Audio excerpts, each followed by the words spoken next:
Marcos 6, três brejas de fé.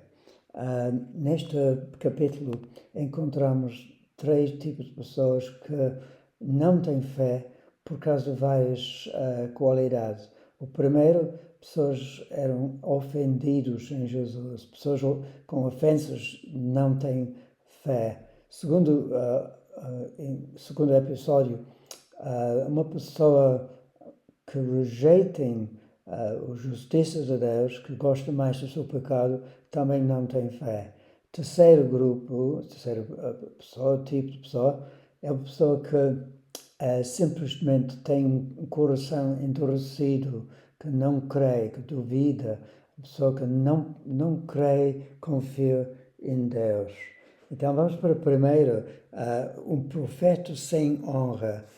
Jesus saiu, versículo 1 do capítulo 6 de Marcos, Jesus saiu dali e foi para a sua cidade, acompanhado dos seus discípulos. Jesus voltou para Nazaré e pregou na sinagoga. Ele já tinha sido rejeitado pelas pessoas que viviam lá, mas ele voltou para lhes dar uma segunda oportunidade, uma segunda chance. Deus sempre nos dá uma segunda oportunidade se nós caímos, se nós desviamos de Deus. E quando ele chegou ao versículo 2, o sábado, começou a ensinar na sinagoga e muitos dos que ouviam ficavam admirados. De onde lhe vêm estas coisas? Perguntavam eles. Que sabedoria é esta que lhe foi dada? E estes milagres que ele fez? Não é esta o carpinteiro, filho de Maria, irmão de Tiago, José, Judas e Simão? Não está aqui conosco os seus irmãos? E ficavam escandalizados por causa dele, ficaram ofendidos por causa dele. Jesus lhes disse, versículo 4, só em sua própria terra, entre seus parentes e em sua própria casa, é que um profeta não tem honra. Ele não pôde fazer ali nenhum milagre, excepto impor as mãos sobre alguns doentes e curá-los. E ficou admirado com incredulidade deles. Este é o tema deste capítulo, a incredulidade. Então, elas rejeitaram a pessoa de Cristo porque elas só conheciam Cristo segundo o carpinteiro, quem fazia as casas, quem fazia mesas, e elas não entenderam a sabedoria, não reconheceram a sabedoria de Jesus, as palavras que vieram de Deus, e elas não deram honra e respeito a Jesus, e elas, portanto, não receberam a mensagem dele, porque elas não consideravam Jesus um profeta e um homem que falava a mensagem de Jesus. Jesus diz, um homem que não tem honra em sua família, em sua terra natal. E não podia fazer muitos milagres. Então eles foram zangados com eles, com Deus, e pessoas ofendidas com Deus perdem sua fé ou não têm fé. Pessoas que criticam Deus por causa do sofrimento no mundo ou por causa das desilusões nas suas próprias vidas. Deus não corresponde às expectativas delas, ou pessoas na igreja não correspondem às expectativas delas. Então, quando nós encontramos ofensas em nossas próprias vidas, nós somos ofendidos por causa dos outros ou por causa de Deus, temos de fazer duas coisas. Primeiro, perdoar as pessoas que nos ofendem e entender que Deus é soberano naquilo que passa. Este mundo é caído, vai haver sempre sofrimentos e crueldade neste mundo. Segundo, temos de aceitar isto, perdoar as pessoas e ficamos com expectativas mais altas. Não podemos andar com amargura. Este é um impedimento de fé. Sempre devemos ficar com um coração limpo, sem amargura. Agora temos outra secção. Jesus envia os 12 apóstolos para ensinar e para expulsar os demónios em seu nome. E o versículo 10, não temos tempo para ler tudo, diz no versículo 10, sempre que encontraram numa casa, fiquem ali até partiram. No livro de Lucas explica muito melhor, mais sobre isto, que quando nós entramos, quando elas entraram numa cidade, elas tinham de encontrar o homem de paz, e seja um homem ou pode ser mulher, que é receptivo e passar tempo com ele ou ela. E versículo 11 diz, se alguém povoado não os receber, nem os ouvir, sacudem a poeira de seus pés quando saírem de lá, como testemunho contra elas. Mais uma vez, o tema da fé. Vai haver pessoas com fé, pessoas que vão receber a palavra de Deus, outros não. Mas o princípio é que nós devemos gastar mais tempo com as pessoas que são mais receptivos à palavra de Deus e recebem a nós também.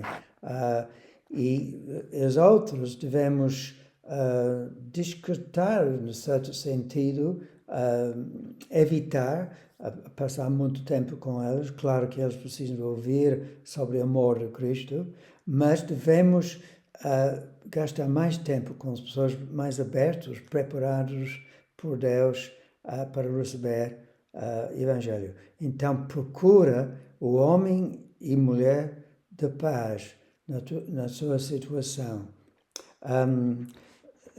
E na próxima secção temos aqui sobre João Batista é decapitado, versículo 17. Isto é sobre a família de Herodes, o rei. Mas quando o rei Herodes ouviu essas coisas sobre Elias, sobre João Batista, ele diz, João, o homem a quem... desculpe, eu estava a ler versículo 17. Pois o próprio Herodes tinha de dar ordens para que prendessem João, o amarrassem e colocassem na prisão por causa de Herodias, mulher de Filipe, seu irmão, com o qual se casará. Então, ele tinha casado com Herodias, a sua cunhada, e também ele casou com sobrinha no mesmo tempo. A dinastia de Herodes era extremamente cruel, extremamente depravado e imoral. Então, Herodes cometeu adultério.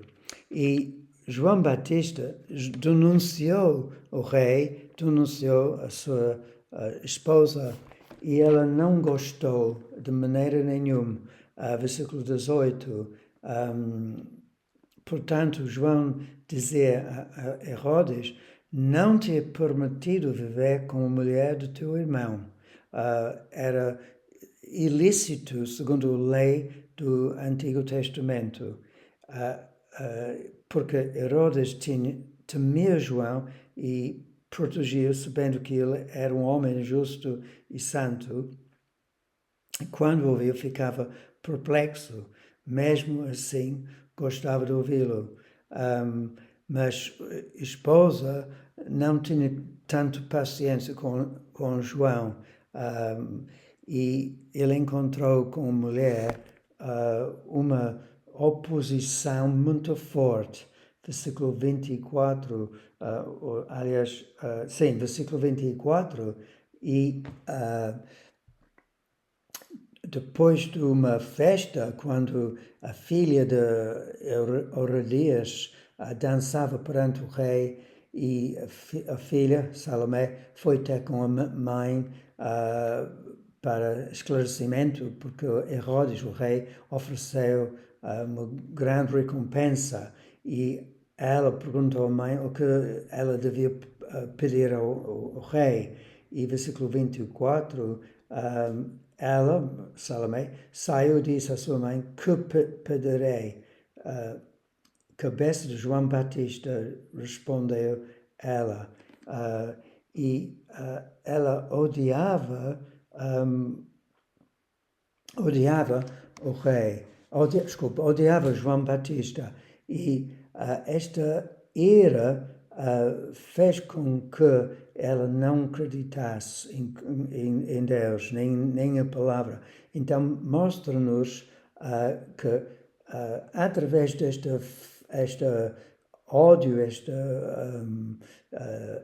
atitude contra a lei de Deus, ela, ao decapitar João Batista, ela mostrou que quando uma pessoa agarra o seu pecado e não quer ser denunciado pela palavra de Deus ou pelas pessoas, esta tal pessoa não crê, não quer crer. Então, este é um impedimento muito grande para as pessoas ao nosso redor que gostam mais do seu pecado do que ser reinado por Jesus e fazer a vontade de Deus. E ela, o rei, Herodes, rejeitou o reino. E há pessoas que gostam da sua religião, que têm ídolos, não gostam quando nós dizemos: tu não podes ter ídolos, tu não podes orar aos santos, a Maria, tu não podes pedir, ter comunhão com santos. Então, pecado é um impedimento a ter fé em Cristo Jesus. Agora temos a multiplicação dos pães, em versículo 29, 30, desculpa.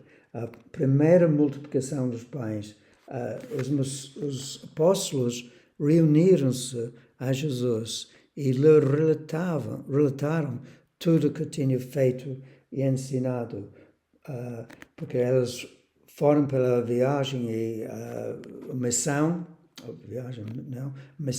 a pregar o Evangelho, e retornaram e deram um testemunho, uma história, o que aconteceu.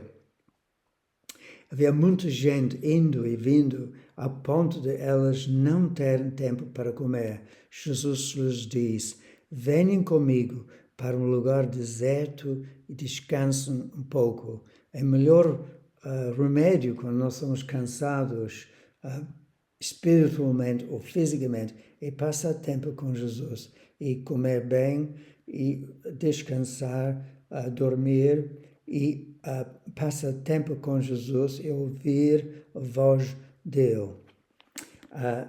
Versículo 32. Então, eles se afastaram num barco para um lugar deserto.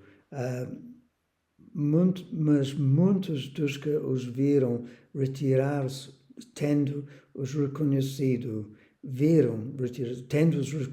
correram a pé de todas as cidades e chegaram lá antes dele.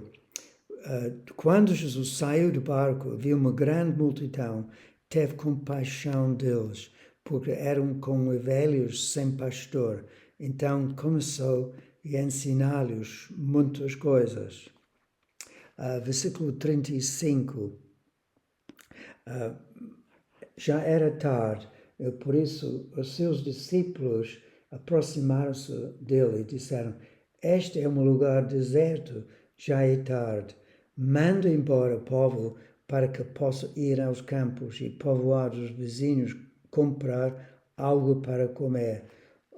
nós aprendemos aqui que Jesus tinha compaixão das pessoas e as necessidades físicas delas. Então, ele não respondeu ao pedido dos discípulos. Versículo 37, ele, porém, respondeu: deem-lhes vocês algo para comer. Uma palavra, uma ordem muito interessante. Em vez de mandar a multidão para povoado, aos campos para encontrar comida, Jesus disse aos discípulos: vocês deem-lhes comida. E foi interessante este mandamento do Senhor. E ele pediu aos discípulos para que eles pudessem dar comida a estas pessoas. No mesmo versículo, eles lhes disseram: isto exigiria 200 dinários, ou seja, o valor de 8 meses de salário. Eles não tinham este montante de dinheiro. E no outro evangelho nós sabemos que havia, e fala aqui, de um rapaz que tinha 5 pães e 2 peixes. Eles continuaram a dizer, versículo 37, tivemos que gastar tanto dinheiro em pão e dar-lhes de comer. Perguntou ele: quantos pães vocês têm? Verifiquem. Isto é importante também para nós avaliarmos aquilo que nós temos para dar aos outros. Quais são os talentos, quais são as capacidades que temos. E eles disseram 5 pães e 2 peixes. E era evidente que eles não tinham recursos suficientes, mas mesmo assim Deus mandou-lhes para dar aquilo que eles tinham. E Deus manda nós para dar aquilo que nós temos, em termos de tempo limitado, dinheiro limitado e capacidade muitas vezes limitado. Este é um acto de fé. Então, mais uma vez, é o tema deste capítulo. E nós vemos aqui depois que Jesus ordenou que fizessem todo o povo assentados em grupos na grama verde. Assim, eles se assentaram em grupos de 100 e de 50. Tomando os 5 pães e 2 peixes e olhando para o céu, deu graças e partiu os pães. Devemos dar graças para aquilo que Jesus nos tem dado e não vamos ficar egoísta naquilo que nós temos, a nossa casa, as nossas oportunidades, os nossos talentos. Não, nós vamos investir no reino de Deus, utilizar os talentos para o bem dos outros, para servir Deus. Quanto mais nós damos, mais recompensa vamos receber. Este é o segredo de morrer para o nosso próprio ego e sobre o semente que cai no chão e morrer, mas dá muito fruto. É o segredo de viver em prol dos outros. É só o amor de Cristo que pode nos levar para viver neste princípio. Então, ele deu graças pelos pães e peixes. Em seguida, entregou-os aos seus discípulos para que os servissem ao povo. E também dividiu os 2 peixes entre todas elas. Todos comeram, ficaram satisfeitos. E os discípulos recolheram 12 cestos cheios de pedaços de pão e de peixe. O que comeram foram 5.000 homens. Então Jesus multiplicou o pequeno que eles tinham, um pouco que eles tinham. E ele fez um milagre. E isto foi para mostrar aos discípulos que Deus tem todo o poder, é rico em misericórdia, Ele tem grande amor às pessoas e podem dar tanto comida, provisão, dinheiro, quando nós seguimos Cristo no primeiro lugar. Ele satisfaz as nossas necessidades. É um Deus bom que faz isto, mas os olhos dos discípulos foram blindados, foram vendados, eles não entenderam, cegos, eles não viram o poder de Cristo, tinha um coração endurecido. Nós vamos ver isto também na outra parte, a partir do século 45, em que Jesus insistiu com os discípulos para entrassem no barco e fossem adiante dele para Betsaida, enquanto ele despediu a multidão e passava o tempo em oração no monte.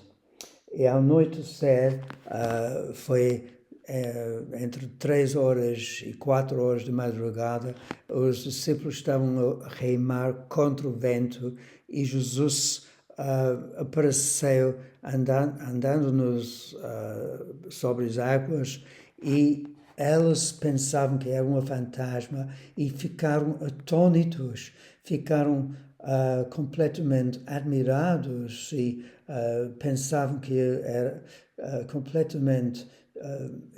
eles não entenderam como que Jesus podia andar por cima das águas. O medo mata fé. Quem está cheio de medo não vai crer no amor de Cristo. E no final quando Jesus entrou no barco, ele calmou o tempestade, o temporal, e disse em versículo 60, depois do o facto que os discípulos ficaram aterrorizados: coragem, sou eu, não tenho medo. Ele subiu no barco e o vento se acalmou e eles ficaram atônitos. Versículo 52 é um versículo-chave aqui, pois não tinham entendido o milagre dos pães. O coração deles estava endurecido. Tanto com medo e com o coração duro, eles não tinham fé, apesar de muita evidência e provas do poder de Cristo. Então, uma pessoa pode ver e testificar o poder de Deus, a evidência de Deus na criação, está em toda volta. O fato que Jesus criou a beleza das árvores, os pássaros, os animais, mas continua um coração duro, continua em incredulidade, recusa a crer, tem dúvidas e acha que ele sabe mais do que Deus e a palavra de Deus. Então, cuidado com estes impedimentos. Se está ofendido com irmãos na igreja, se está ofendido com Deus, se gosta mais do teu pecado do que seguir Cristo e não está disposto a largar o teu pecado e fica ofendido quando alguém denuncia o seu pecado, quando a Bíblia fala diretamente que o teu estilo de vida não agrada a Deus, quando, apesar de muitas provas que Deus pode fazer, pode salvar a tua vida, pode mudar a tua vida, pode fazer milagres, tu ficas com uma resistência no seu coração e não vai crer. Então, fé é o oposto de ofensas, de medo, de resistência no seu coração. Mas com arrependimento, tu podes adquirir fé. Ao ler a Bíblia, ao ouvir as mensagens dos pregadores da palavra de Deus. Que Deus abençoe a tua vida. Amém.